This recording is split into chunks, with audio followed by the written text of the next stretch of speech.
Welcome to NBR This Week, highlighting the best of NBR's content. The Coalition Government's Tax Working Group's recommendation this week for the Labor government to introduce a capital gains tax came as no surprise and has already garnered the expected criticism about its long-term effectiveness. In its final report released on Thursday, the working group said the tax, recommended at a rate of 33%, should apply to a broad range of assets but only when they are sold and the capital income earned.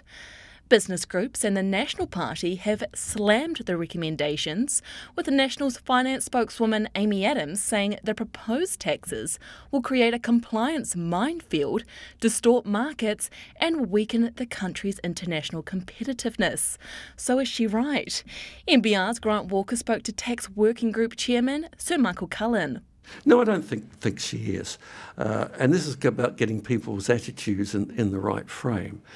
I mean, suppose you continue to invest in something where you think there's going to be a capital gain, and which will be within the net. So not art, which won't be within the net.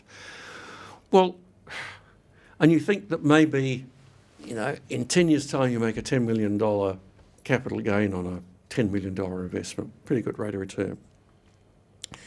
Are you not going to invest in that because the return is going to be $6.7 or $7.2 million, depending whether you're an individual taxpayer or a corporate entity? Are you going to cut your nose off completely to spite your face, which is the Amy Adams argument? Other recommendations from the report suggest changes to the way KiwiSaver and shares are taxed, which provide relief for low and middle income earners, but could take a chunk from gains on an investor's share portfolio. It recommends the government look at cutting the KiwiSaver tax rates and refunding the employer superannuation contribution tax for KiwiSaver members earning less than $48,000 a year. This, along with other recommendations, has been welcomed by the Council of Trade Unions President Richard Wagstaff. But NZX Chief Executive Mark Peterson is concerned the introduction of a capital gains tax on shares would discourage investment in New Zealand businesses and stunt capital markets growth. Finance Minister Grant Robertson says the government will now consider the report and make its full response in April. The battle for paid TV subscribers has heated up, with Sky TV announcing Wednesday it was dropping its high-definition fee, and Spark entered the fray with its new sport offering. Sky is set to drop the $9.99 fee for high-definition viewing from the beginning of April, but that announcement was largely overshadowed by Spark, which intends to launch Spark Sport in early March for $19.99 a month with no long-term contract. The announcement is a blow to Sky TV, which reported a $12.9 million drop in net profit for the 6 months to December 31, as it continues to bleed subscribers. Spark, meanwhile, says its agile working model is paying off, despite reporting half-year net profit of $153 million, down 5.6% on the previous 6 months. Sky TV Chief Executive John Follett spoke to NBR about how Sky continues to operate in a highly competitive and evolving market. The industry's gone through these cycles before the global financial crisis 10 years ago now, I guess.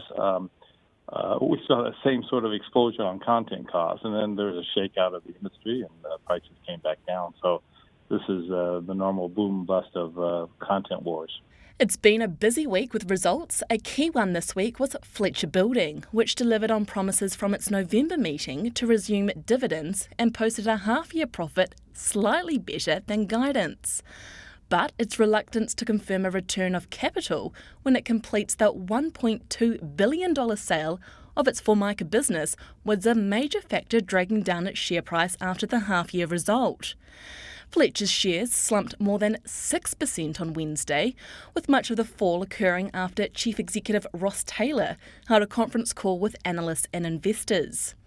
Forsyth Bar analyst Matt Henry says the market had supported Fletcher through a breach of debt covenants with a $750 million share offer in April, and now expected Fletcher to return the compliment when the money flows in from Formica.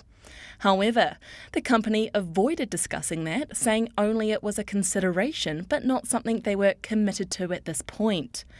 The Formica sale is expected to be completed by June 30. The company building hot pools in Methven wanted only a $2 million grant from the Provincial Growth Fund, not the $7.5 million loan that was announced last week. National's Economic and Regional Development spokesman Paul Goldsmith has criticised the loan, saying Regional Economic Development Minister Shane Jones more than tripled the amount Methven Adventures asked for.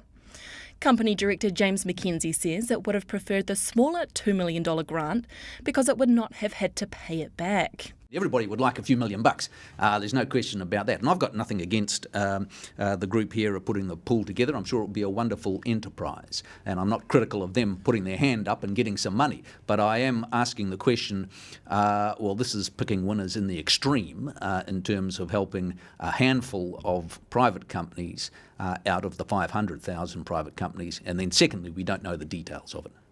Mr Goldsmith also said that not many jobs have been created by the fund so far. But Mr Jones says many projects will take time before they are implemented. But I have not a doubt in my mind next year, in the middle and towards the end of next year, you will see jobs like leaves in an autumn storm. Shoeshine this week delved into whether growth is slowing at NZX-listed Pushpay, which has captured the market capitalising on religious donations in the US. No longer a few coins in the collection plate every Sunday, tithing is big business. By 2022, it's estimated there'll be $138 billion US given to US churches. The company aims to get more than 50% of the medium and large church segments, which would bring in over $1 billion US in annual revenue. But it takes some faith to believe a company which is not yet turning a profit and has only just reached positive cash flow is going to reap billions in just a few years. Its share price has fallen after the market was disappointed by the company's third quarter results, despite guidance being met, partly because there are indications of slowing revenue growth. NBR's Cullen Stewart-Menti speaks to Greg Smith, Head of Research at Fat Profits, about what a busy week it's been on the markets. How would you characterise the week that's been? I'd characterise it as being very busy. We've had so many companies report, and I think even though the NZ50 is finishing fairly flat, I think on balance it's been a very strong series of reports coming through. You've seen obviously the likes of Somerset, Auckland Airport, Port of Tauranga pumping up the volumes, and the standout of course has to be A2 Milk, which is doing incredibly well in China. Also has got the US story coming through, shares up 15% for the week. And looking ahead to next week, Shoeshine sticks the boot, or is that gumboot, into dairy giant exporter Fonterra's sour statistics. So for more on that and other stories, head to our website and enjoy your weekend. To unlock your 2 free articles a week, head to nbr.co.nz.